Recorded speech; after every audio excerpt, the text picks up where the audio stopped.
انا لسه بفتح الماتش، لسه بقول بسم الله الرحمن الرحيم، لقيت بيراميدز متقدم على الزمالك 1-0.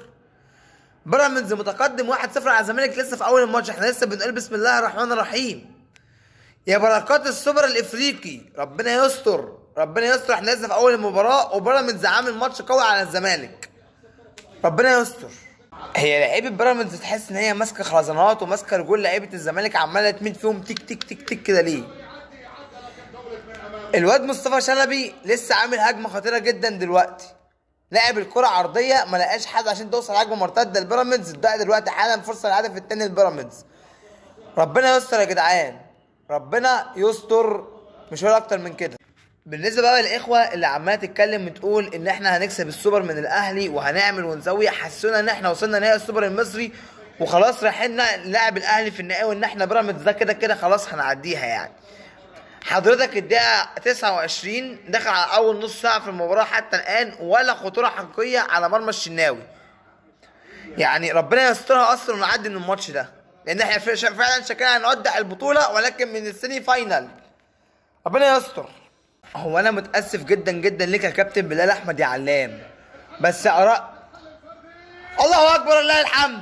التعادل، التعادل يا رجاله، التعادل يا رجاله، التعادل يا رجاله. سيف الدين للزيري، سيف الدين للزيري. بلال احمد علام كنت لسه هقول عليك مطبلاتي، كنت لسه هقول عليك حالا مطبلاتي يا بلال.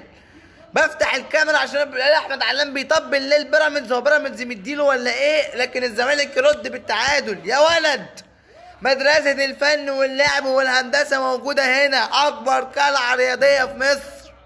تابع ونشوف التعادل يا رجالة. جايلكوا في النهائي يا شوية خرفان، بدون يمين وبدون حلفان، وانا من غير ما احلف. بلال احمد علام يا اما حاجه من الاتنين، واخد بال حضرتك انت ازاي؟ يا اما عنده حاجه كده في دماغه معرفش محدش يقدر يعرف لغايه دلوقتي ايه.